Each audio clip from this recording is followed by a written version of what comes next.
He's dead. But the state of Israel has not risen to become the ruling state in the world, and he has not ruled the world from Jerusalem. A number of reasons. So he could not have been the Messiah. Tomorrow night or Thursday night I'll give you some more reasons. And so they're waiting for the Messiah to come.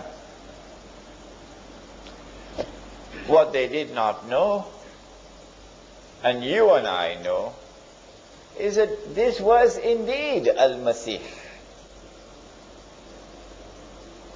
And when they thought that he was dead, that they had crucified him, no, he was not crucified.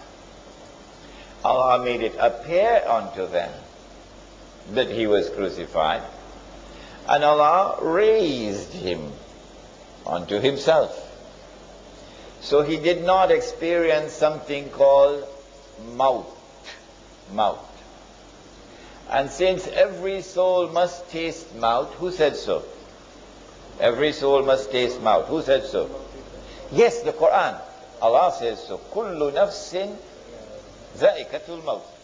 Every soul must taste maut. Therefore, he also must taste maut. Therefore, he will return. He will die. Since they're still waiting for Al-Masih to come, you can't live in New York and not know that. They're still waiting for Al-Masih to come. And they had boasted of how they killed this one. The Prophet Muhammad ﷺ informed us that Allah will send in the last stage this being created by Allah, who will impersonate Al-Masih and who will convince them that he is delivering the return of the golden age. He will deceive them, however, because he would not be the true Messiah. He will deceive them because this would not be the return of the golden age. It would appear like that. And so Dajjal has been endowed with awesome powers of deception. He has a PhD in deception. Dajjal. This is indeed the meaning of the word itself, Dajjal. If Dajjal is to deceive Banu Israel and get them to be convinced that he is the Messiah, look at what he will have to do. Number one, he will have to liberate the Holy Land of non-Jewish rule. Number two, he'll have to bring Banu Israel back to the Holy Land. No matter how long they had lived outside of the Holy Land, he'll have to bring them back. Number three, he will have to restore the state of Israel. And number four, he will have to take the state of Israel to that status where it will become the ruling state in the world. And he himself will then have to rule the world from Jerusalem. That's not an easy task at all for Dajjal to perform. When you give, make sure you put your hands deep in the pockets and give something, inshallah, for the masjid.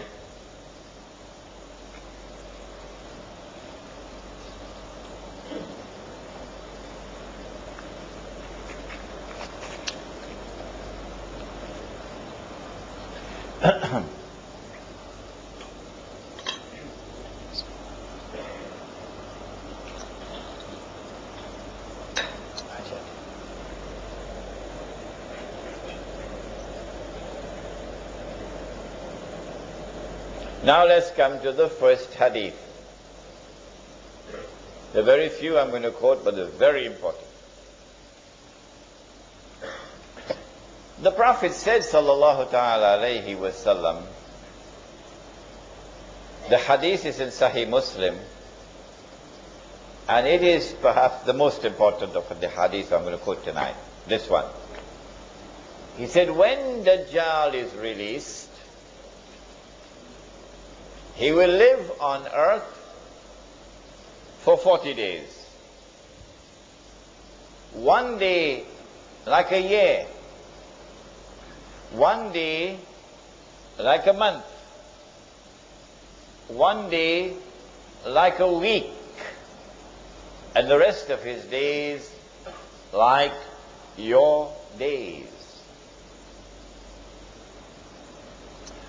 When his day is like our day, he will be in our dimension of time.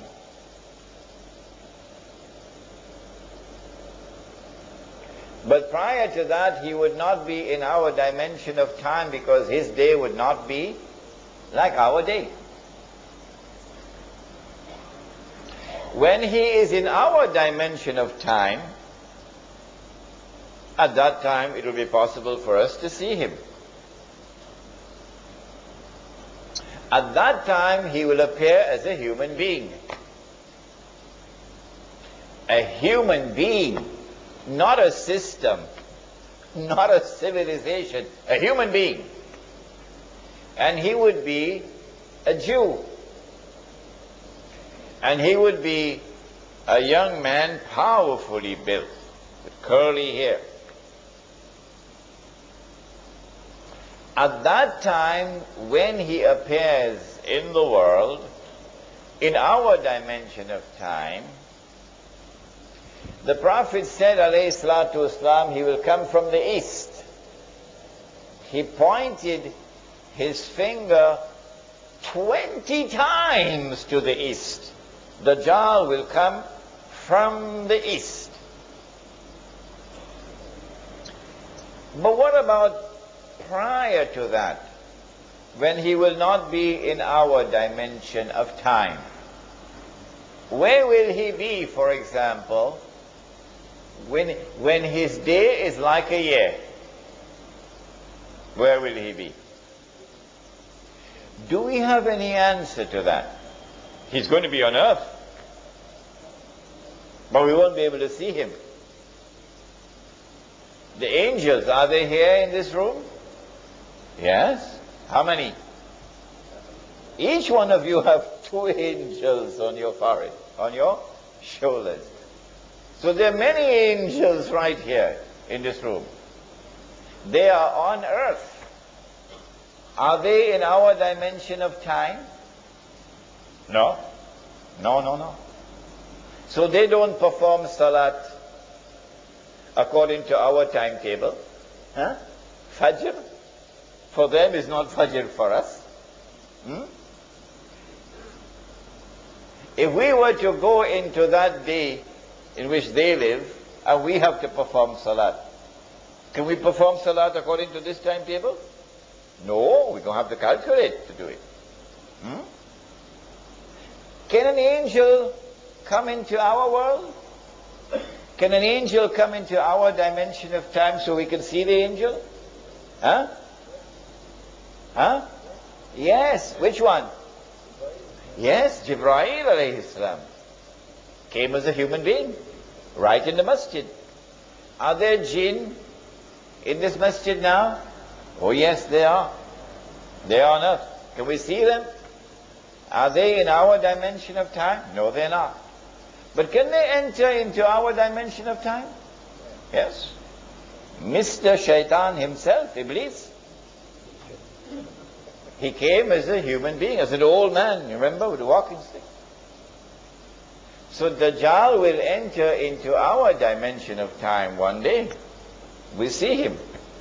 But prior to that, in a day which is like a year, where will he be?